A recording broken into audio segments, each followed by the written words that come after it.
पंकज जी, मुझे सुनील जी की बातें कन्विंसिंग लग रही है। जिस तरह से उन्होंने पिक्चर पेंट की, नो डाउट कि उसमें आपको कुछ कुछ बम्प्स देखने को मिल सकते हैं, लेकिन जो एक ब्रॉडर पिक्चर है वो लग रही। तो क्या ऐसे में अब हमारे निवेशकों को अभी क्रेडिट पॉलिसी है जिसमें मान के ही चलिए कि एक 25 बेसिस पॉइंट का रेट कट आना ही आना है, कुछ सरप्राइज आ जाए तो वो शायद और बोनस हो जाएगा।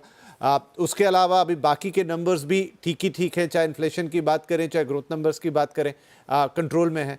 आगे देखें तो सही बात है कि अर्निंग सीजन्स पे एक नज़र होगी और उसमें भी कमेंट्री पर नज़र होगी।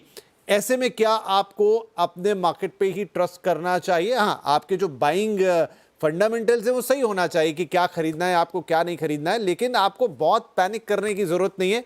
कुछ लोग हमेशा गिरावट पे कहते हैं कि ये एक मौका भी है खरीदने का। कैसे इस करंट सिचुएशन को एनालाइज करेंगे?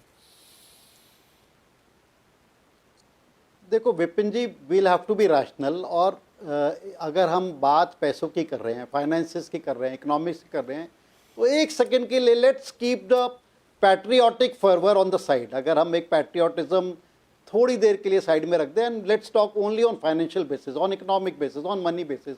और मैं अगर एक एफआई के नज़रिए से अगर मैं दो शब्द बोलूँ, आई थिंक कोई ऐसा इमीडिएट कारण नहीं है कि एफआई रश इन करें इंडियन मार्केट्स में। कोई वैल्यूएशन बहुत सुपर अट्रैक्टिव नहीं हो गए। जो ट्रंप साहब ने किया, एक वर्ल्ड ऑर्डर को ऑलमोस्ट डिस्ट्रॉय सा कर दिया है, चाहे वो इकोनॉमिकली हो, टैरिफ वाइज हो। जो एक मान के चल रहे थे कि जब वो जिस मैंडेट के साथ आए थे, एक प्रो कैपिटलिस्ट ट्रंप माने जाते थे, और ये माने जा रहा था कि once Trump is there I think economies को फायदा होगा। जो वायलेंस वर्ल्ड में चल रहा है, जो वॉर्स वर्ल्ड में चल रही हैं, उनमें एक बहुत जल्दी विराम आएगा and will be back to rosy days. I think उसके विपरीत हुआ है। वॉर में ठीक है थोड़ा बहुत थमा हुआ है, but they are nowhere close to closure. और जिस तरह से on immediate basis, on a very fast track basis ये टैरिफ वॉर चल रही है, इकोनॉमिक ऑर्डर को डिस्ट्रॉय किया गया है। उसके अलावा अगर हम एक जैसे नाटो एज अ फ्रंट अगर हम देखें, जो एक 100 साल के एक जो फ्रंट बने थे, उनको सडनली यू टेल देम कि everybody has to fend for himself और हरसेल्फ और कंट्री को अपना ध्यान अपने आप रखना है, तो ऐसा नहीं होता है। आई थिंक डिस्ट्रॉय करने में बहुत कम टाइम लगता है, और उस चीज़ को दोबारा से एक समीकरण को, एक ग्रुप को इकट्ठा करने में या कॉन्फिडेंस बिल्ड मेजर्स में बहुत लंबा समय लग जाता है। सो मेरा ये मानना है कि अभी अनिश्चितताएं बने रहेंगी, और जैसा मैं कह रहा था it will take some time, और एक बेबी स्टेप्स आएंगे बिफोर एक मार्केट को एक टाइम वाइज एक प्लेटू में घूमना पड़ेगा।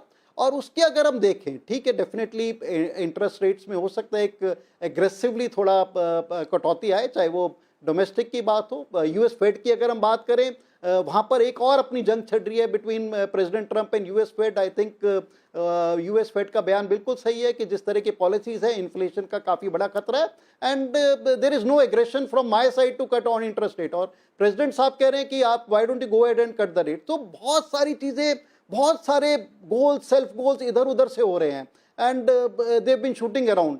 चाइना अब वो चाइना नहीं है जो आज से 20-25 साल पहले चाइना था। China by itself is a very strong nation, और जिस तरह के एक ग्लोबल में जो उनके सामान की या ट्रेड की जरूरत है कि you can not ignore China at all. So many things are floating around. Q4 के हमारे जिस तरह के रिजल्ट्स हैं, कोई ऐसी बहुत ज़्यादा ऑप्टिमिज्म नहीं है Q4 के रिजल्ट में। What has happened in last 2 weeks, तो मेरे को लगता है कि ज़्यादातर कमेंट्री अब कॉशियस की तरफ से आएगी, जो मैनेजमेंट की तरफ से आएगी। So, what we have been telling our clients, what we have been advising our people, keep stay cautious। कोई ऐसा कोई नहीं ये समझे कि यहाँ से बहुत सीरियस अपटिक आने वाला इमीडिएट बेसिस पे। सिलेक्टिवली मार्केट में इन्वेस्टमेंट करिए, इन्वेस्टेड रहिए, बुरे सेक्टर्स, बुरे स्टॉक से बाहर निकलिए, डोमेस्टिक कंजम्पशन की तरफ थोड़ा ध्यान दीजिए, something like good banking, good NBFCs, those kind of तक। क्योंकि वर्ल्ड ऑर्डर में हम चारों तरफ डिस्ट्रक्शन देख रहे हैं। Way to park the money, gold नीचे आना शुरू हो गया है, सिल्वर नीचे आ रहा है, क्रूड में डिस्ट्रक्शन देख रहे हैं, बिटकॉइन में डिस्ट्रक्शन देख रहे हैं, इक्विटी में डिस्ट्रक्शन देख रहे हैं, बॉन्ड यील्ड्स नीचे आ रही हैं, पैसा बैक टू ट्रेजरी जा रहा है, बैक टू बॉन्ड जा रहा है, बैक टू एफडी जा रहा है। सो एक आई थिंक एक अनफोर्सीन सा एक समीकरण मार्केट में हुआ है, and one will have to stay cautious. और ऐसा नहीं मैं मानता कि एफआईज बहुत सीरियसली बहुत जल्दी रशियन इंडियन मार्केट्स में करने वाला है। Rather I would give full marks to them. आज से 6 महीने पहले जब उन्होंने एक एग्रेसिवली सेलिंग स्टार्ट की थी, and that selling was nothing to do with Trump, that selling was because of the valuation, though बहुत सीरियस एक्सटेंडेड वैल्यूएशन हमारी मार्केट में हो गए थे। I think they outwitted retail investors, they outwitted our domestic funds. I think they were the first one to aggressively start selling, और वो selling चलती रही है। So let's wait and watch. एक चीज और मैं कहूंगा, अगर हम पूरे वर्ल्ड में देखें, out of every $100 invested in the world, जो India as a emerging market आती है, $3 से $4 इंडिया में पहुंच पाते हैं। Majority $65 to $70 are still invested in USA और बाकी इमर्जिंग मार्केट्स में। So on a global platform, on a global scale अगर हम देखें तो इतना बड़ा इंडिया का पाई नहीं हैगा। ठीक है, domestically we have grown, our economy is rising fast, and you can not ignore economy like India. But मेरा ये मानना है कि एफआईज कोई बहुत जल्दी तरीके से इंडिया में रशियन नहीं करने वाले। ठीक है, चलिए दो अलग अलग व्यू, एक सुनील साहब का व्यू जो कि काफी ऑप्टिमिस्टिक है, और एक पंकज जी का व्यू जो कह रहे हैं कि मैं रियलिस्टिक ही बात करूंगा when it comes to the money. तो ये दो अलग अलग व्यूज हैं, दो अलग अलग चीजें हैं, और अपने बातों को रखने के लिए दोनों ने अपने अपने रैशनल्स दिए हैं।